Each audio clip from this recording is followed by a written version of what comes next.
chalkboard. Right. I don't think these are boring stories. Some of them are very weird.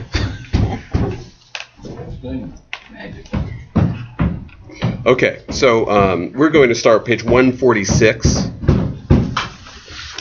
It's about in the middle. It's line 7.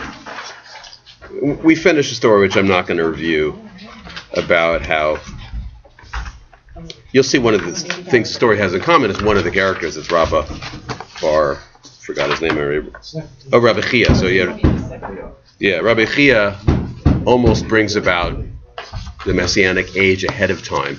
The Messiah almost brings the dead back to life, and Elijah stops him in the nick of time by dressing up as a bear. If you missed that story, then that's too bad. Sounds like a good story, doesn't it? Yeah. It sounds like a story of basically everyone. Sounds like a John Irving novel. Yeah. All right. Anyway, page 146. Shmuel Yarchina'ah. All right. So this is a story about Shmuel, the man in the moon, or the moon expert. It's hard to translate the word. You have the word Yareach in there, Yarchina'ah, which means he was an expert in the moon. They call him, I think Steinsaltz calls it astronomer, Shmuel the astronomer, because he's aware of the cycles of the moon. But he was so he acquired the nickname Yarchina'ah, the expert in the moon. Why is being an expert in the moon important in Judaism? The calendar is based on the moon. They actually didn't use physical calendars in those days, right? They would look at the moon to try to figure out when holidays would come. So they had experts on all the different phases of the moon, what the moon is supposed to look like, and Shmuel was one of those experts. Now, this, by the way, seems to be there's some dispute about this, but it seems to be the famous Shmuel. So there's Rav and Shmuel. Rav and Shmuel were the most important rabbis of their generation. It was a generation that came right after Rabbi Yehuda Nasi, who was the last of the Mishnah authors. Remember, Rabbi Yehuda Nasi compiles the Mishnah, and he's the last of the rabbis of the generation known as the Tanaim. The Tanaim were the authors of the Mishnah. Rav and Shmuel were the first of the next generation, Amoraim, who put together the Gemara. So the Talmud, of course, is Mishnah and Gemara. So Rav and Shmuel. So Shmuel was the Shmuel, who was one of the two leading lights of his generation, Rav and Shmuel. In addition, he was an expert on the cycles of the moon. Now, not coincidentally, because you need to know the moon. It's helpful to know the moon if you're an expert in Jewish law, because the calendar is an important part of Jewish law. Anyway, so he was Shmuel Yarchina, and if that was enough, Asya, he was a doctor. Now, of course, that's not so unusual, because there are many sages who are also doctors. The most famous is Maimonides. But Shmuel was also a doctor. Asya, in fact, he was Asya the Rabbi. He was Rabbi Yehuda Nasi's personal physician. He was his doctor. That wasn't his only job. Of course, he was a rabbi. Of course, you didn't get paid for being a rabbi. You had to have a job. So his job was that he was a doctor. You didn't get paid for being an expert in the moon either, an astronomer. But he got paid for being a doctor, and that's what he did. He was a doctor, and he was Rabbi's doctor. He had other patients, but he was Rabbi's doctor. Chalash Rabbi be'eneh, and Rabbi had eye disease. And we learn a lot about Rabbi's eye disease in stories in the Talmud. This is only one of several stories about his eye disease. And there's lots of different commentary about what that might have been. But it was very painful. We know it was very painful. Rabbi complained of pain a lot. But you can imagine, eye disease can be very painful, right? Amarle, so he complained to his doctor about his eye disease. Amarle, imli lachsama. So Shmuel says, I'll give you a drug. But a drug would be in the eye. So I'll give you something for your pain. Amarle lo yachilna. And he says, I can't handle it. Because sometimes, as we all know, the drug for the pain hurts worse than the pain itself. In order to numb that eye, I've got to inject you in the eye. Thank you. I'd rather I'll deal with the pain. So anyway, and I don't mean to make light of his suffering. He's really suffering. I can't handle it. So he's a good doctor. He comes with an alternative treatment that works better for the patient. Ishtar lach mishtar. I'll give you an ointment. So an ointment apparently is something different than a sam, which is a drug. But he still says, Amar lo yachilna. He says, I can't handle it. I can't take the pain. So he has an interesting and ingenious solution to that. Have motiv le begufta disamane tute vesadie. So he gave him a vial of medicine, a gufta de samane. So you hear the word sam is a drug, gufta is a vial, some kind of container for the medicine, and he put it under his pillow. Chute is under, base side, put it under his pillow. So interesting, you should match that if you're a modern doctor. We've got some doctors here today. He put the drug under the pillow, and apparently it worked. It's a placebo. Yeah, sounds like a placebo. Although I don't know if it, and it says v'itase, and it worked. Okay, all right. So that's actually just the introduction of the story. The introduction of the story is that it tells us what a good doctor that Shmuel was, and good in many ways. First of all, listening to the patient, right? Listen, the patient can't handle a certain kind of treatment, doesn't insist, comes up with something else. Everybody's happy. Okay, that'll be $400, right? Doesn't say that, but I'm $400 for each thing we try. Right, but I'm confident that he got paid because Shmuel's of course. Maybe he didn't charge Rabbi. I don't know. It doesn't matter. But it's all an introduction. It's an introduction to an odd episode in Shmuel's life, an oddity in Shmuel's life that the Talmud's never been able to explain, but spend some time trying to explain it, which is simply that Shmuel never became a rabbi. So we know he never became a rabbi because we call him Shmuel, right? And there's very few characters in the Talmud that you just call by the first name. Generally, you call them Rabbi something or Rav something. For instance, Rabbi, his name is just Rabbi. He's Rabbi. His real name is Judah, but he was such a prominent rabbi, they just called him Rabbi, with all the rabbis around. And then you have Rav, who was Shmuel's best friend and also study partner and antagonist, and he was Rav meaning rabbi. They just called him Rabbi. He's the only other rabbi who was only known as Rabbi. Shmuel, you don't have the word rabbi at all, and that's kind of a puzzle to later commentaries in the Talmud. It seems to that he never became a rabbi, never became ordained as a rabbi. And certainly he knew enough. That's what was odd, is that he certainly knew enough to be a rabbi, to pass whatever test. There were tests he had to take. All right, so we're gonna read this. It says, "Havi kamitz ta'er Rabbi lemismeche." Rabbi always wanted to ordain him. It's not that hard to be ordained, by the way. You just have to get together 3 rabbis. You give them the test, and you call them a rabbi. You give them a diploma, like any other apprenticeship, sort of. That you get the title. You get the diploma. And he certainly was able to hang out with Rabbi enough because Rabbi was sick a lot, and he was the doctor. So again, it's a puzzle. Why wouldn't he have ever ordained him? But he always wanted to. That's what this says. Rabbi always wanted to. Velo having mistaya milta, but it never worked. It never happened. And it doesn't really explain why here. And that's you can have Rashi. I mean, you can look at Steinsaltz if you want. I mean, Rashi just says that something always came up. You know, that like he would gather the ordination. This is, by the way, just Rashi, who lives 1,000 years later, or 800 years later. But he would get together the ordination committee, and there'd be an earthquake that day. Oops, we can't do it, or somebody would get stuck in traffic. Every time he would get the committee together, they weren't able to do it. Okay. And it bothered him. So it bothered Rabbi. Certainly you think it bothered Shmuel. Of all these contemporaries and all the people hung out with, he was the only one without the title rabbi. So all this sort of makes you wonder, why is this important? And also, what does a title mean really ultimately? Because we end up listening to Shmuel anyway, right? Anyway, I'm going to go on. Amar le. Lalit Steyermar. So he says to Rabbi, don't let it bother you. This is after, I guess, they've tried several times and it's not working. He's not getting the committee together. Don't let it bother you. And now he explains why. And this explaining why is partly why we have the story, because he's going to describe a mystical experience. What seems to be a mystical experience. Just like in the previous story, the conversations with Elijah are clearly a mystical experience. So here's, Lididi chazili, I had a vision one day. Sifra de Adam Arishon, my vision was a book that's mentioned occasionally in the Talmud, very rarely, but occasionally, called the Book of Adam, the First Man, or the Book of the First Man, Adam, which, and you can look at Steinsaltz a bit, or Rashi has a long time explaining it. It appears to be a book that explains, it's a midrash, so it has the entire Torah in it, but you can find hidden in that book the fates, at least of all the rabbis, but possibly of every human being who ever lived. So if you know how to read it, you can find your fate in there.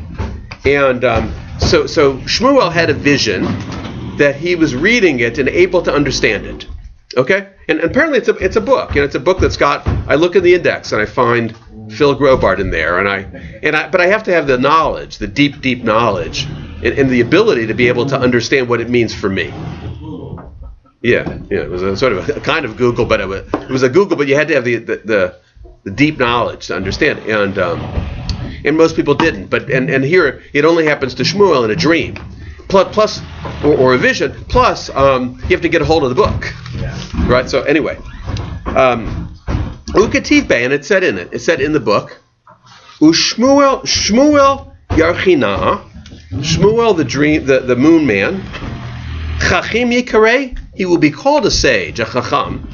V'Rabbi lo Yikarei, but he will never be called rabbi. So it's my fate. It's in the book. It will never happen. So you shouldn't worry, Rabbi, that I'm never going to be called a rabbi, because it's my fate never to be called a rabbi.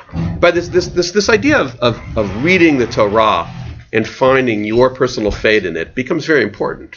That's ultimately what every Jew is supposed to do, to understand that the Torah is a book that was written specifically about you, and it's got messages for you in your life. So it's not a book of history, it's not even a book of theology necessarily, or law. It is all those things, but it's also a book that's particularly about you, that has your life in it. And the sages were able to, well, in this book at least, decode. And Shmuel found a reference to himself. What sounds like narcissism, it's a book about me, but actually, really what they're describing is reading Torah as a spiritual practice, where you actually find direction in it for you. And Shmuel saying, ultimately it wasn't meant to be. I know from reading the Torah and studying and my own understanding of what's in that book is that I wasn't meant to be a rabbi. I was meant to be a sage. And certainly he's got a reputation as a sage, but I'm not called.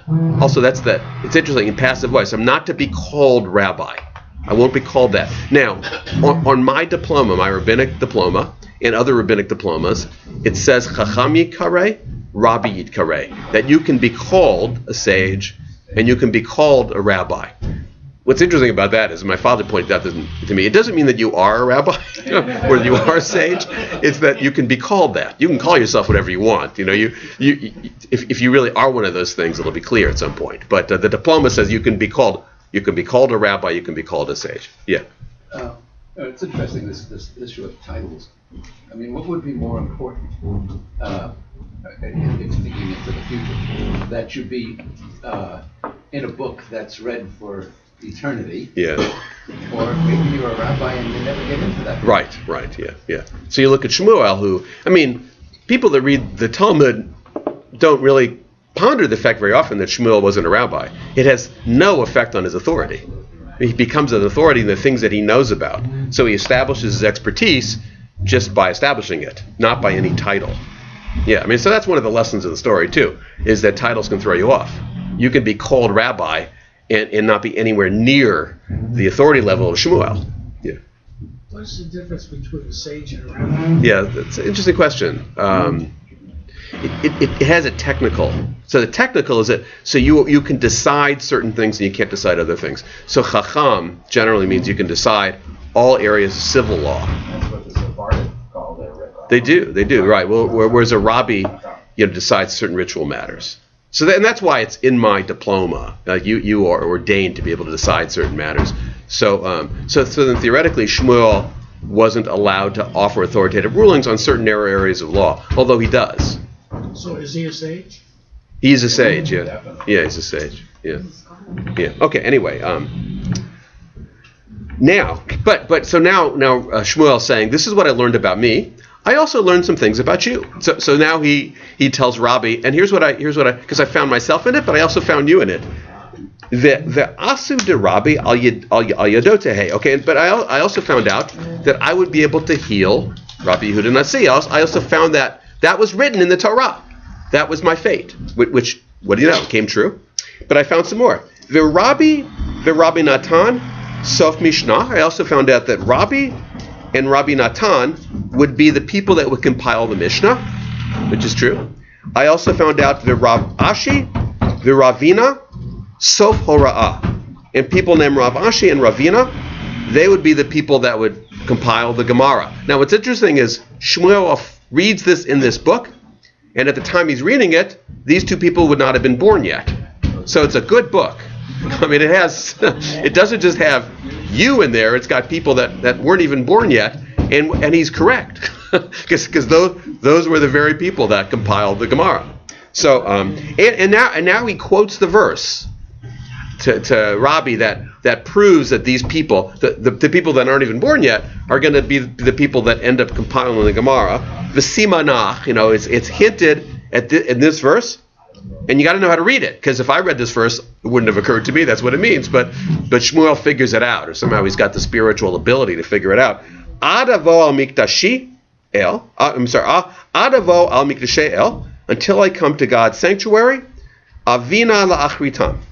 I will understand the end. Okay, so in that verse, which talks about first coming into God's sanctuary, which seems to be about the Mishnah, and then finding ultimately what it means, which seems to be about the Gemara. Mikdashe sounds a little bit like Ashi, like Rav Ashi says, right? So that's that, and Avina Lacharitam sounds like Ravina. So I found Rav Ashi and Ravina in that verse as the people who will compile the end of wisdom, because the Gemara is the final chapter in the Talmud. Anyway. Wow, that's really reading something into it. You just have to kind of turn the words around, and you find Rav Ashi, and you find Ravina, and the context is the end of wisdom, which he assumes is the Gemara. Yeah. Does this philosophy mean that life is predetermined? Yeah, it does. Nothing you can do makes any difference? Yeah. Well, let's say that it brings that issue up. Yes, it brings up the whole issue of determinism, because that's very interesting, because Shmuel uses that to comfort himself and to comfort Ravi. So it's just not meant to be. And how many of us have used that phrase before, really, right? So was it meant to be? And I've tried that and tried it several times, and clearly, I don't know how deeply we believe it, but it sometimes is a comfort, like that wasn't meant to be, that relationship wasn't meant to be, that job wasn't meant to be. We fall back into this kind of fatalism. And so Shmuel does too. Everything is predetermined. Now, you've got that paradox in every religion. Everything is predetermined, there's a book, and yet you've got free will, And no one's been able to resolve that. So Judaism, at least sort of traditional Judaism, says that they're both simultaneously true. Of course, they both can't be simultaneously true. That's why it's a paradox. So we introduce it as a paradox and say, it's very puzzling, but forget about it and live your life. Is there any difference between Rav Ashi and Rashi? No. There's no connection. No. Rashi is an acronym, Rabbi Shmuel Yitzchaki. Rav Ashi was his name, Rabbi Ashi. Yeah. Maybe, though, this is referring to Rashi. That's like a secret you and I have. It's not referring to Rav Ashi. Okay, any other questions? Okay. You guys on the roof? Yeah. I'm assuming they're listening in, the people on the roof. Well, like Hillel. Hillel would listen up from the roof. Yeah. Okay, page 148. Okay. Another story. This is a wild story. We're not going to get to the end of this one. This is a multi-chapter story. Amar Rav Kahana. So Rav Kahana comes later. Here's another story. Ishtai. The word Ishtai means that we're about to hear a story told from somebody else. Ishtai. So somebody told me a story. Rav Chana bar Barate de Chasa. Rav Chana, who is the son of the daughter of Chasa. Interesting designation, because names are very common, so they had to use granddaughter. He was the grandson and the son of the daughter of Bar Chasa. Anyway, so it's Rav Chama told me this story, and it's a story about Rabba Bar Nachmani. So Rabba Bar Nachmani, Agav Shmada Nachnashe. He died because of anti-Semitic oppression. That's what Shmada means. So Shmada is anti-Semitic oppression, and the rabbis dealt with that occasionally. Occasionally during times of the Talmud were times of severe oppression. Occasionally during times of the Talmud, they were good times. Things were going well, right? With most of the Roman era was actually okay, but there were times of Shmada, meaning oppression where people were killed. Same thing with rabbis who lived in Babylonia. Most of the time things were fine, but there would be times where, remember, this Talmud's written over a 600-year period, so there's good times and bad times. So the story is about bad times and how Rabba Bar Nachmani was killed because he was Jewish or because of anti-Semitic oppression. And now they're going to tell the story of this manifestation of anti-Jewish oppression, which is going to sound a little odd to us from our own experience. Anyway. This anti-Semitic thinking, is that a product of the writing 200 years after well, 150 years after Roman time, because before that there was supposedly not so much religious persecution. Right. So yes and no. I mean, yes in the sense that it's episodic. It's let's say it's infrequent enough to call it episodic. The Roman era, the Greco-Roman era, was because we only study the bad stories like the Bar Kokhba rebellion and the 70 rebellion. They destroyed the temple. We have the impression that it was nothing but horror, but in fact it was mostly good with episodes of very serious anti-Jewish oppression. So yes, in that sense, no, in the sense that the following story was written by Babylonians and refers to the Jewish experience in Babylonia, which of course was much better. There was none of the Roman, because the Roman oppression at points got so bad that they kicked all the Jews out of Jerusalem and they built an alien temple there. They got really upset at the Jews at some point. Yeah, whereas the Babylonian experience wasn't as bad. But we're going to read a story where the Babylonian experience was at least bad enough that it killed one guy. Anyway, but even this story is going to seem ambiguous. So we'll read it. Achalu be kortza be malka. Okay, so there was a kortza, an informer, who informed to the government. Malka is the government. Informed against him. Well, anyhow, an informant got to the government with the following information. Amru, Ika chad gavra behudai. There is a Jew. Now, true or not, it doesn't say. It's interesting that it doesn't say it. Deka mivatel, tresar alve gavra misrael, yarcha bekaita v'yarcha besitfa mikarga gamalka. I'll translate. There's one guy who canceled the tax receipts of 12,000 Jews once in the summer and once in the fall. So he enabled 12,000 Jews twice a year to not pay taxes. Now, these were probably times when they paid taxes. Okay, so word gets to the government, there's a Jew out there that's stopping us from getting these tax receipts twice a year.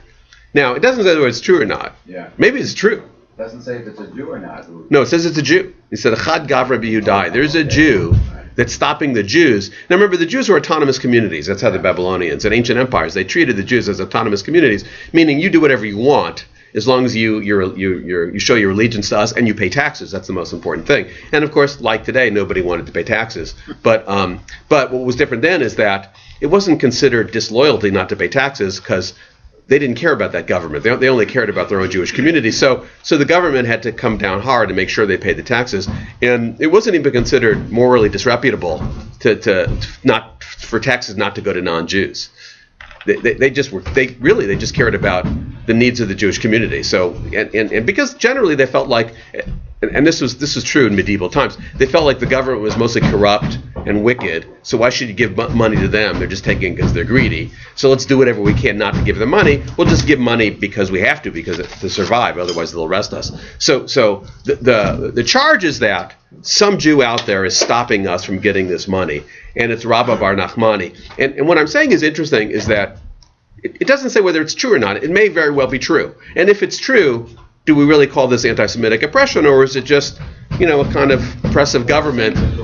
Yeah. I mean, I'm not saying it's a good government. No governments in those days. They were tyrannical governments, but like all governments, they're trying to get money. And like many citizens throughout the millennia, the citizens are trying to avoid paying the money because they got better things to do with their money.